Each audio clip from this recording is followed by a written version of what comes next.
Hello everybody, my name is Pravus, and welcome to Hearts of Iron 4. We're trying out a new mod today called Unification Wars.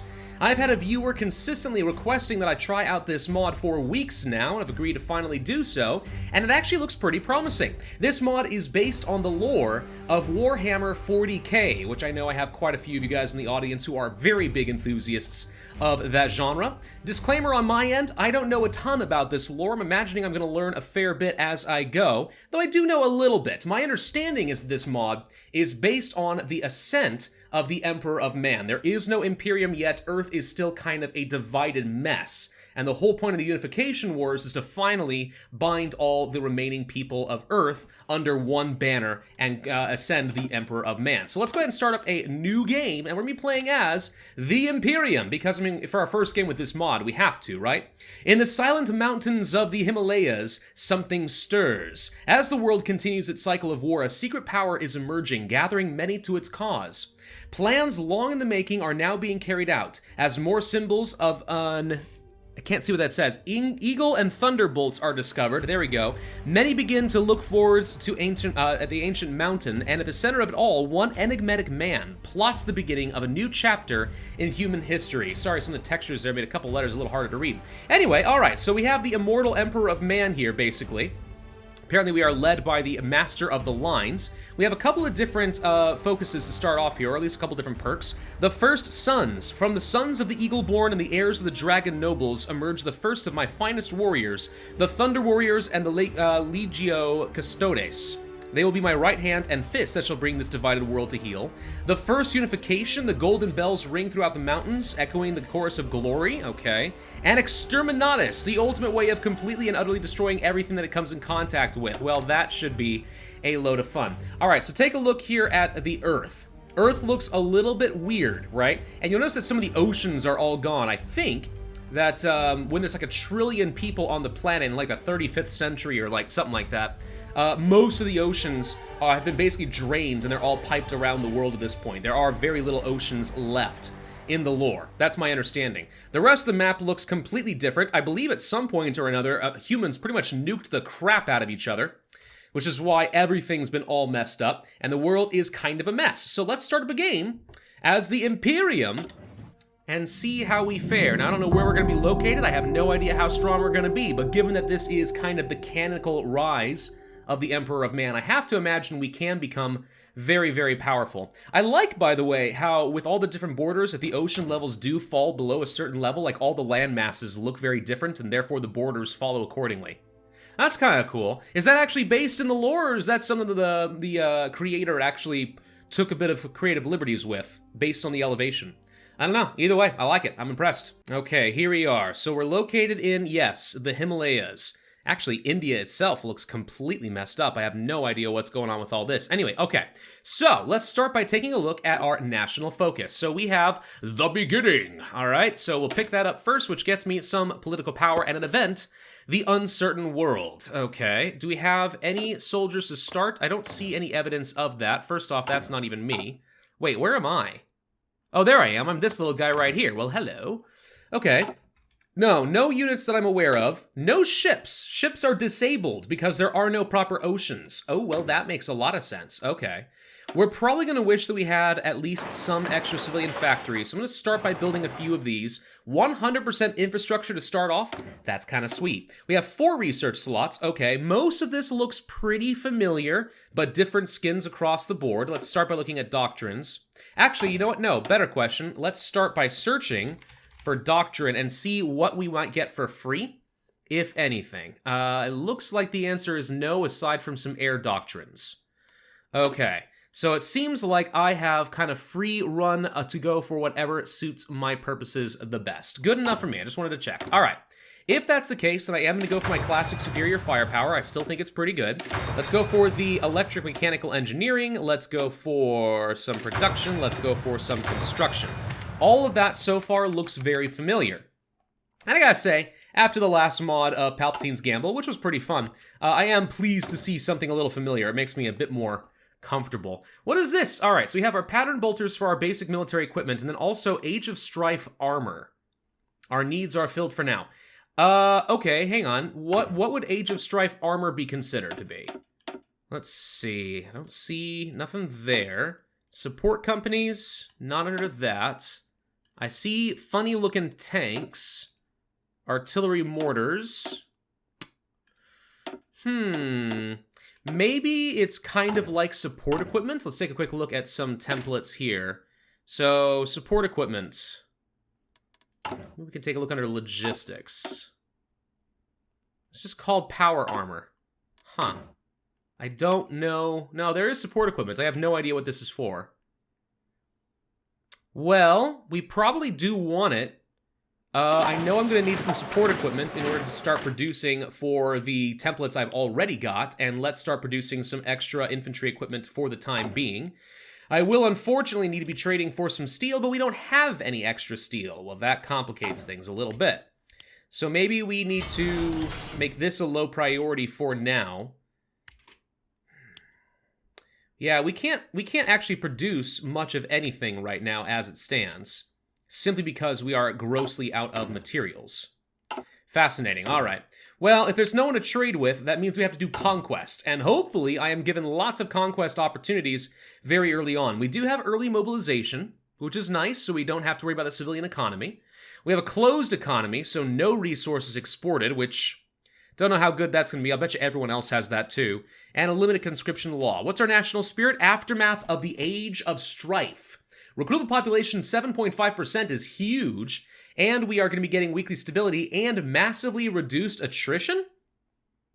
Hey, you know, considering how much I hate attrition, I'm glad to see that's going away. That's fantastic. We could try to create an agency.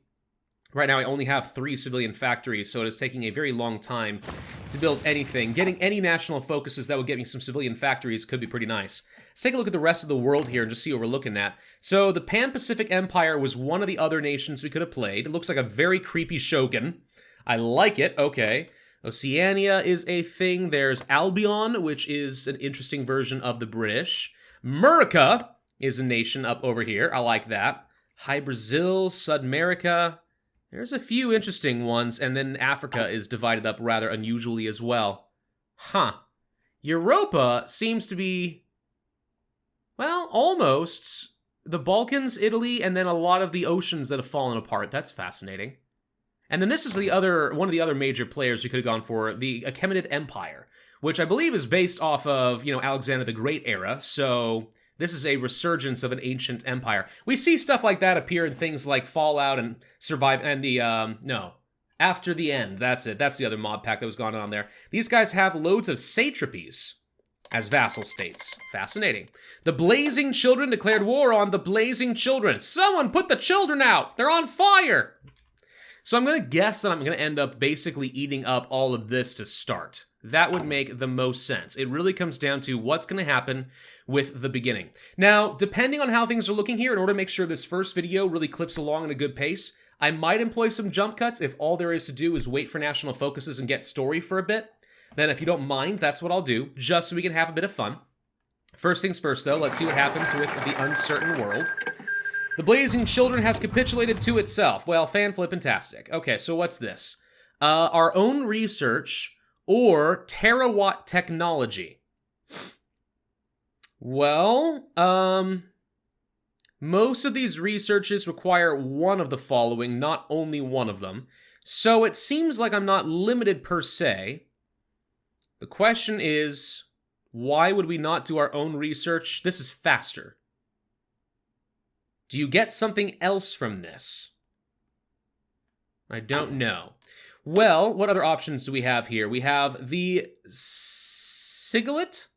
Get another event, only 21 days there. And Excurtus Imperialis. We'll start with this for now, although I love having the 75% research. Now let's see what happens with an uncertain world. Out of all the worlds of mankind... oh, right, I forgot. Humans... okay, if I understand the lore of Warhammer a little bit, correct me if I'm wrong on this, those of you who are more knowledgeable.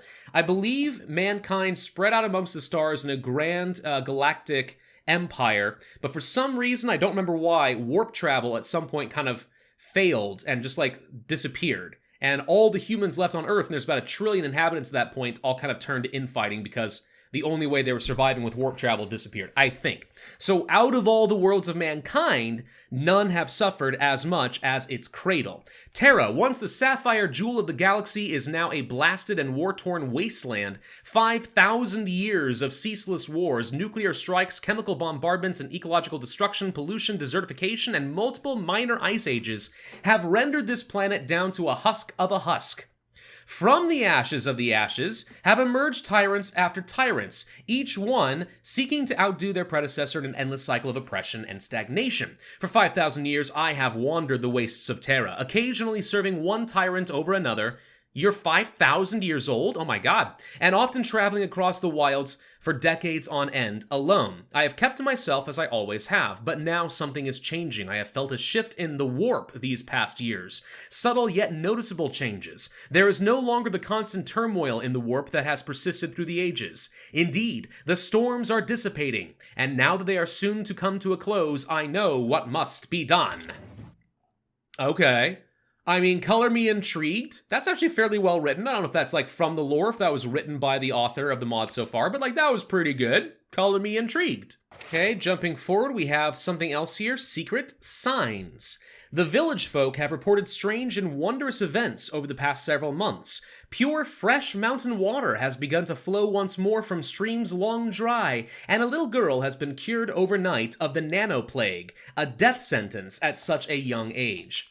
But stranger, less miraculous events are also occurring. Young men have disappeared in the night, a single golden star has been seen shining in twilight, and stranger still are the rumors of lightning striking multiple times at the peak of the Master's secluded mountain fortress in clear skies.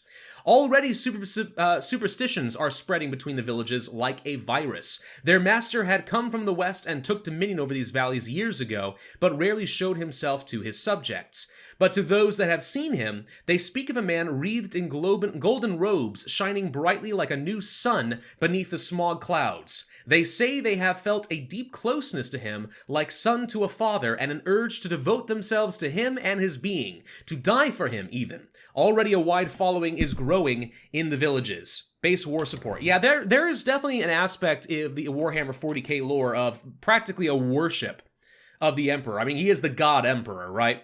So it is better to die for your Emperor than to live for yourself. Like, these are the kinds of mottos you get from the theme of Warhammer. And again, I know very little, really. I mean, we're kind of already reaching the extent of my knowledge. But I try to learn a little bit. And people have tried to send me some lore. It's really cool. It's just, it feels like a huge universe to get into. And that's kind of overwhelming to me. But I don't know, maybe this mod will turn me around. I mean, I'll be honest, one of the reasons I started getting into Fallout was because of Old World Blues. So if Unification Wars ends up being really solid, yeah, maybe I'll end up changing my mind and I'll go for a bit more Warhammer action. You know, that could be kind of fun. Alright, the old man arrived just before dawn. I had been attending a meeting with Valdor and the newest Custodes on the matter of their legion's organization when I felt something. Something I had not felt for many an age. The presence of my old master. Wait, what? A presence had entered the palace, one stronger physically than any here, save for I. I left without a word and arrived at the Eternity Gate, still under construction. Though this presence was strong, I sensed no malevolence or corruption that would come from an agent of the ruinous powers, or even the powers themselves. There stood a man in simple robes, seemingly his only physical possession. He was withered and frail, and wrinkled from many years of life, and for half a moment I dismissed him as another mortal beggar. Then he spoke to me in words not for human ears, but rather for the mind. They were words of greeting and humility, words I had not heard for many years up until now. He asked to enter the palace as a guest, and I allowed him to proceed. Big mistake, he's a vampire, we shouldn't have let him in. Our silent conversation soon stretched through the hours, and I learned much of this figure. His name was Malcador, and he was the one of the last of the Siglets, an order I had known all too well. From the very first moment of our meeting, a mutual understanding of each other's true nature had been established. He knew that I was much older than I seemed, and I knew he was even older than he looked. But above all, our sheer psychic power was beyond anyone on Terra, and perhaps beyond any throughout the galaxy. And though he was secretive and rather cryptic, I knew his plans and intentions for humanity were far nobler than any others on Terra. Then he spoke the first physical words I ever heard from him. "I wish to serve at your side, my lord, and I know you will not refuse me," he said with a grin. "Malcador has entered my service." Okay. Thunder Upon the Peak gets another event, unlocks the Thunder Warriors and the Legio Custodes. Do I want that? I guess. I mean, I also kind of really want to get things like factories and stuff, though. I still have no idea what this means. What is the Terra clan? Let me just do a quick check on something. Pause. Terra clan. Whoa, these guys way up over here. Hi, how you doing? They also have the same aftermath that I do. I'm kind of leaning toward take the bird in the hand versus the two in the bush, only because I don't know what this event could do and why it would matter. But I do know that research bonuses for industry are really good. So rather than focus on some more events with the lore, let me go ahead and start working on getting some faster research so I can start putting together an economy. Because as we all know, economy is king. Oh, I found Malcador. Okay, he's a political advisor, the silent workhorse, and a Prince of Terror. Really? Double whammy? Okay. Political power gain, non-core manpower, and less subversive activity and damage to garrisons, both of which are nice. I normally don't ever go for the Prince of Terror, but getting both at the same time seems, frankly, great. I'm going to try to do one thing here real quick, though. I'm going to go ahead and start training up an Imperial Riders Regiment. Reason being, they only take 720 infantry equipment, whereas the other groups do take some thousands.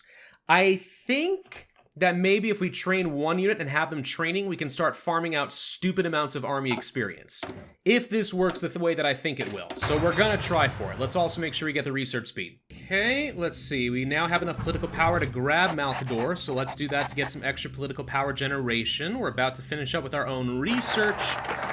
And I'm going to go for the mountainous factories for the civilian factories. The faster I can get this ball rolling, the better, so I can start building out more infrastructure and so on. So I feel like we need to get this. After we're done with that, then we can start working on getting Thunder Upon the Peak. We're going to need to go for some sort of attacks on nearby nations and or peacefully annex them. I'm looking at, for example, resources right over here.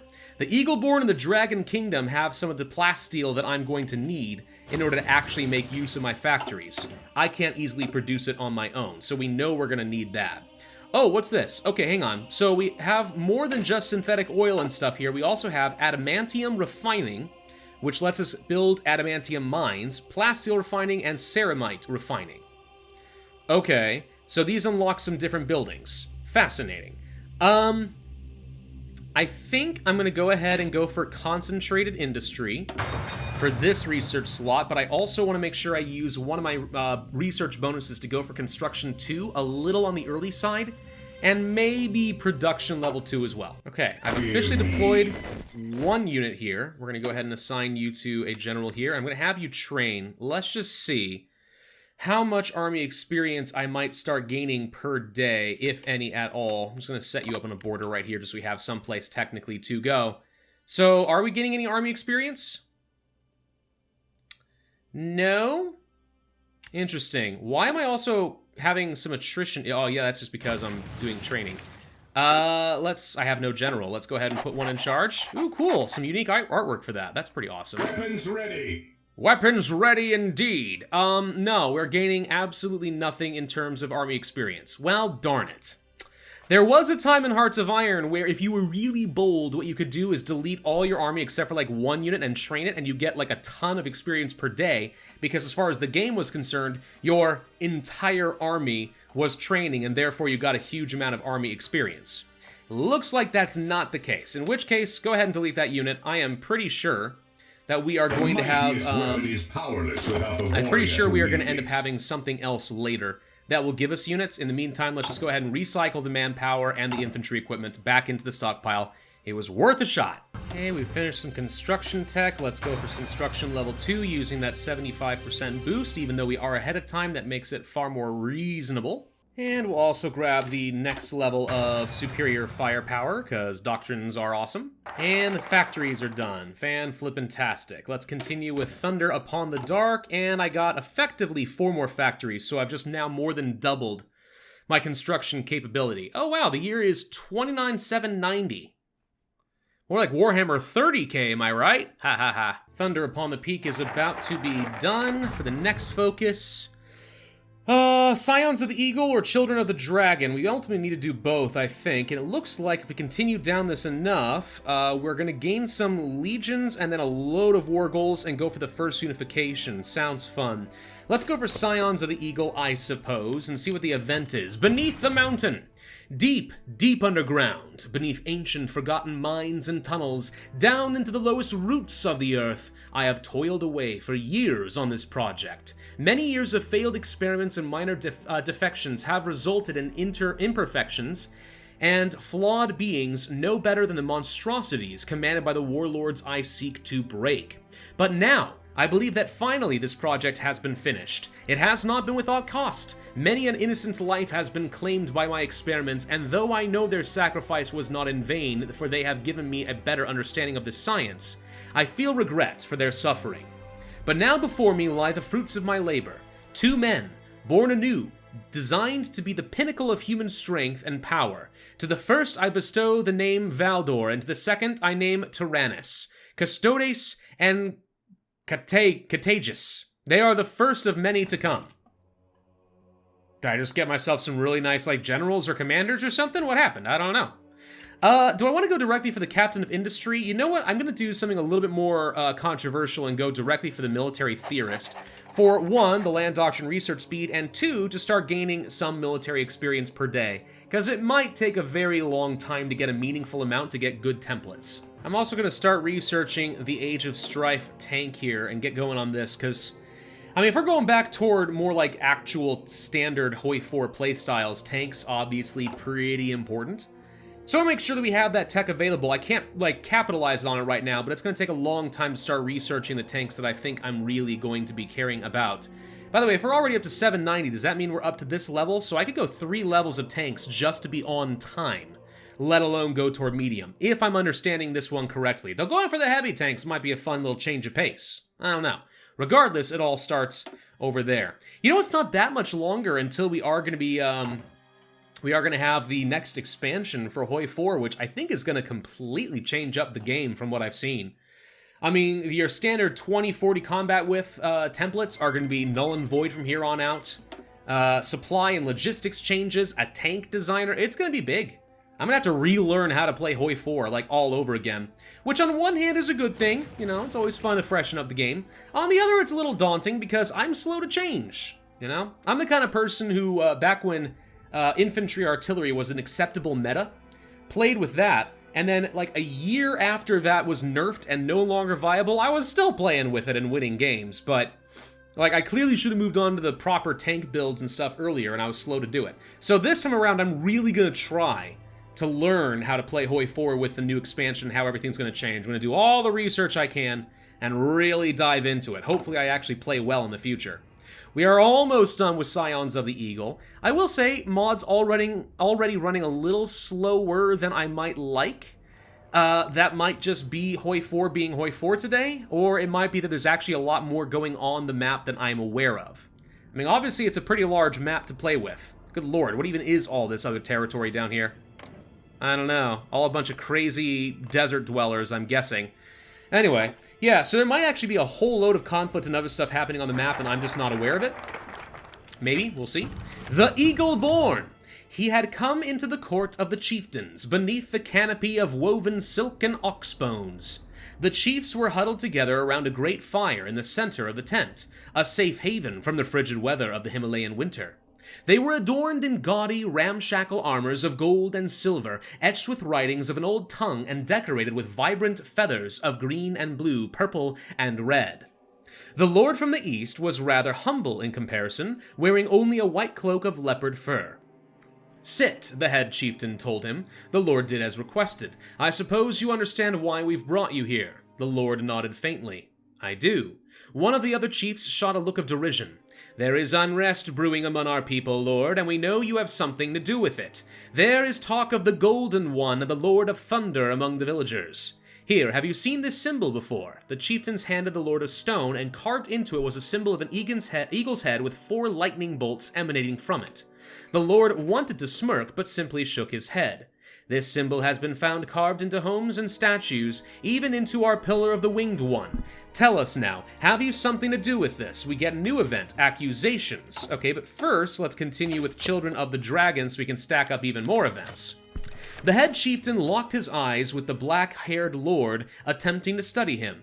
We've heard of other peculiar events beyond our borders too. Events in your lands especially. They say thunder strikes at the peak of your mountain and that children are rejuvenated from their suffering. Tell me, Lord, have you heard of the Kadna Bagna? Let me just skip this music real quick because it's a little bit louder. The Lord smiled and shook his head. It is this end of the end. When the suffering of our world nears its conclusion, there will be events that herald its ending, events that some among our folk have begun to see in what is occurring in your lands. As the climax of these events will come the eagle who will spread its wings from the summit of the highest peak and take flight to each corner of the earth. The chief shifted uncomfortably. They say you are the eagle. A shout from one of the other chieftains echoed out from the tent. I've heard enough of these blasphemous words. This man is no herald or prophet of our people. If a man is to be the eagle, they will be one among us. Be silent, the head chieftain snapped. He sighed. I apologize. We are all tense from the unrest occurring amongst our people. You must understand, however, that such a prophesied figure, false or not, will cause too many problems for us and for our lands as a whole. The chieftain rose, sighing again. You seem like a good man, my friend. Therefore, I am sorry to do this. Gain new event, Revelation. Before the blades could even begin to fall, the Lord tore off his robe, sending out rays of light that blinded the chieftains and drove the men in hiding to their knees with a single look. The would-be assassins held their hands over their head, cowering, crying. The tent had become a second sun, encased in a white ball of light. Outside, a crowd had begun to gather. The confused, the frightened, and the curious alike amassed to the chieftain's tent, all the while attempting to shield their eyes from the blinding light. The tent canopy began to collapse in on itself, burning away into smoke by a white crystal flame. Moments passed that felt like hours, as all time in the universe had suddenly slowed to crawl, and perhaps it did. Then from the light, a figure could be seen, a great figure encased in shimmering golden armor, with two vast rays of light that reached out from side to side like two great wings. Held in the grip of his right hand was the head chieftain. The figure cast the man forwards to his people. He struggled and staggered to his knees, cradling his hands. He looked outwards with pure white eyes whose pupils were seemingly burned away by primeval flame. He is here, the chieftain cried out with a smile of joy, tears running down his cheeks. The eagle has come! We are saved! Alright, so we do annex the Eagleborn, and we gain cores on all of that. Thank you. Okay, and I got some units. Hey, I got troopsies now. Let's go ahead and put somebody in charge. Hello, Cochrane. You'll do fine. I like, by the way, the little kind of village tent-looking things here. Kind of futuristic, but also kind of not. So you're telling me that we now have some resources. Finally. Also, another factory. Well, we got some support equipment, infantry equipment. Let's start producing a bit more support equipment for now. And we're actually mostly caught up on what we need. Actually, all we need now is some ceramides. Okay, I'm willing to guess that Children of the Dragon is going to do something similar, and we're going to annex these folks here as well. What is this now? Hang on, interesting. The Legio Custodes here, we have a template now, and these guys do take Custodian power armor. There's also Thunder Warriors, which appears to also be a power armor thing, not Custodian power armor, but just power armor. Interesting. These appear to be just some standard templates, nothing exciting, and we can't train these yet, but this probably is a taste of what we can expect in the future. 255 soft attack is so much more than these infantry. Plus, they have a load of hardness value. Oh, wow. Oh, wow. Okay. This power armor might be pretty significant if we do get that by completing these events. That alone might conquer me the entirety of the Himalayas. I guess I just have to worry about attrition at that point. Oh, and by the way, now we're gaining some experience per day from doing some training. Fascinating. Alright, Children of the Dragon is done. We don't own any of this yet from events, so let's see if we get this, and then I can move directly on into the First Sons. The Dragon King. He had not passed through the lands of the Northern Kingdom for many a year. Yet the untouched beauty of the Dragon Kingdom was as marvelous now as it was then. Nestled deep in the mountain valleys lay a red citadel between snow and rock. Decorated in statues and jewels, it shone with dignity befitting the glories of the ancient world. It was a fortress frozen in time, unaffected by the all-consuming madness of the greater world. He passed through the silver doors of the citadel and entered the central keep. It was once a temple dedicated to an old-world faith, now long since dead. Sitting upon a ruby throne was an old and haggard man, his long beard grayed by age. His silken robes blended with the ruby colors of his seat and practically all but disappeared. "My friend," the Dragon King croaked with a warm smile, "Master of the Lines." The Lord bowed his head to the king. "I knew you would come." The king tried to pull himself out of the throne, his hands struggling to support him and his legs shivering on weariness. When he finally arose, he stumbled forwards to the Lord. "Do you know how old I am?" "I cannot say," the Lord replied. The king laughed. "When I was a boy, I watched this temple be constructed. When the world burned, I hid in its tunnels and passageways. Because of this, I was not worthy to be the dragon. I was a coward and a fool then, and though I have changed much, I am still flawed. But you..." The old king took the Lord's hand and held it firmly as he could. "I know you have been here longer than I have, and I know you have accomplished more than I ever will. I have felt the shift of tides in the realm of darkness as you have. But now that you have emerged, I know you are the dragon, and I know what you must do." We gain all of this, plus we get some more armies. Okay, so now we've got all that, we should be able to move directly on to the First Sons, which is fantastic. I'm just getting some troops in preparation for invasions if I need to. More factories? Sure, we'll get some of that. Let's start producing some more power armor and some more support equipment for the time being. So if I want to train more of these, if I find that I'm able to, no support equipment now, maybe I'll be able to modify these templates later, maybe not. But I know I want to have enough power armor to sustain some of these, at least a bit. With my next booster, I guess we go ahead and work on the production efficiency cap, since I believe we are pretty much already there with our infantry equipment, so that's something. We have managed to build out a couple more civilian factories. Actually, a lot have been taken up by consumer goods, but that's beside the point. Okay, well, I think this is a good place for us to end this video, alas and alack, but now we have some units, and it seems like we're about to get a fair bit more with the First Sons, and then that will lead to my options to either start dominating or deliver ultimatums to the remainders of the Himalayas and take over this region as the seat of the Imperium. Thank you all for watching. Hope you enjoyed and you're looking forward to this. I'm kind of excited so far. This seems really promising. If you are excited, be sure to hit that like button, leave a comment, subscribe, make sure you hit that notify bell, and I will see you guys next time.